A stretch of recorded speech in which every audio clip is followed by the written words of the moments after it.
الدین،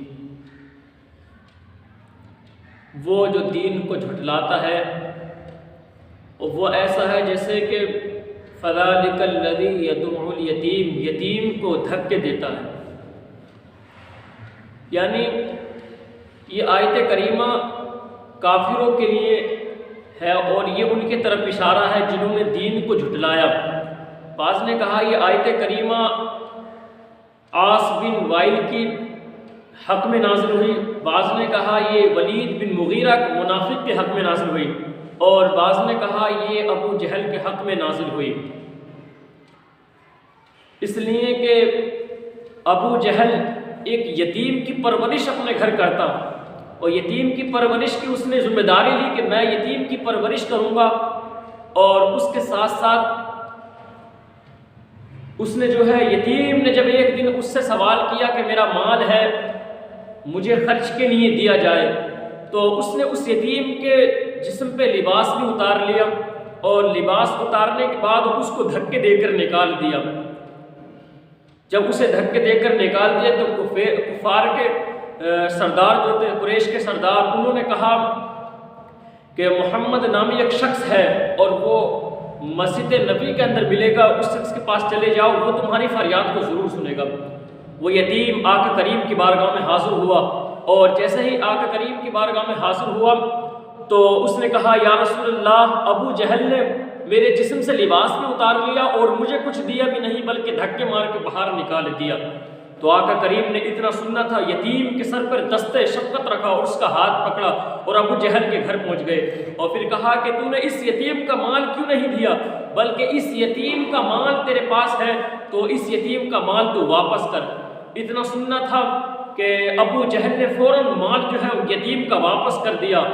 اور جیسے ہی واپس کیا حضور اور وہ یتیم واپس ہوئے، ادھر ابو جہل کے جو ساتھی تھے وہ کہنے لگے لگتا ہے کہ تو نے اپنے دین سے پھر گیا اور تو لگتا ہے کہ دین اسلام کو قبول کر لیا۔ اس نے کہا نہیں، ایسی کوئی بات نہیں ہے، بلکہ میں نے یہ مال اس لیے دیا ہے اس یتیم کو کہ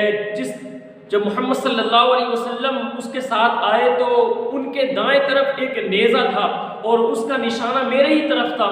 میں نے سوچا اگر میں نے ان کی بات کو رد کر دیا، ان کی بات کو جھٹلا دیا تو پھر یہ نیزہ میرے جسم سے آر پار ہو جائے گا، اس لیے میں نے ان کی بات کو تسلیم کیا اور میں نے اس یتیم کا مال واپس کر دیا۔ تو حضور کی شفقت اور محبتوں کا عالم یہ ہے کہ حضور یتیموں سے بڑی محبت کرتے اور مسکینوں سے بڑی محبت کرتے، اس لیے کہ اللہ نے حکم دیا اپنے محبوب کو فَأَمَّا الْيَتِيمَ فَلَا تَقْهَرْ، محبوب کسی بھی صورت میں یتیم کو دھکے نہ دینا اور اس پر سختی نہ کرنا، اور دوسری جگہ فرمایا کہ وَأَمَّا السَّائِلَ فَلَا تَنْهَرْ، اور کسی بھی صورت میں سائل کو نہ جھڑکنا اور اس کو ڈپٹی نہ دینا اور اپنے در سے دور نہ کرنا، اس لیے کہ کسی بھی حالت میں تمہارے پاس کچھ ہو تو اس کو دے دو۔ حضرت عائشہ صدیقہ رضی اللہ تعالیٰ عنہ فرماتی ہے کہ آقا کریم صلی اللہ علیہ وسلم نے پوری زندگی میں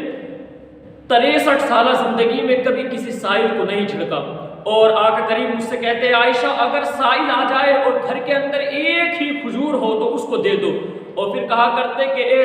عائشہ مسکینوں سے محبت کرو، اس لیے کہ قیامت کے دن ان کا بڑا مرتبہ ہے اور قیامت کے دن ان کے درجات بہت زیادہ ہوں گے اور پھر تمہیں قرب الہی نصیب ہو جائے گا اگر تم دنیا میں مسکینوں سے محبت کرو گے، اس لیے کہ مسکین سے محبت کرنا یہ قرآن کا بھی کہنا ہے اور آقا کریم صلی اللہ علیہ وسلم کے حدیث پاک سے بھی ثابت ہے کہ جو یتیم اور مسکین ہیں تو ہمارا حق ہے ان سے ہم محبت کریں اور انہیں سینے سے لگا کر رکھیں، اس لیے کہ فَذَلِكَ الَّذِي يَدُعُّ الْيَتِيمَ وَلَا يَحُضُّ عَلَىٰ طَعَامِ الْمِسْكِينِ، اور وہ جو مسکینوں کو کھانا نہیں دیتا، خود بھی کھانا نہیں دیتا اور اپنے گھر والوں کو ترغیب نہیں دیتا اور اپنے رشتہ داروں کو بھی اس بات کی ترغیب اور اپنے بستی والوں کو بھی اس بات کی ترغیب نہیں دیتا کہ وہ مسکینوں کو کھانا دے، خود تو نہیں کھلایا دوسروں کو بھی ترغیب نہیں دی، فرمایا کہ اسی وجہ سے اللہ ان سے ناراض ہے۔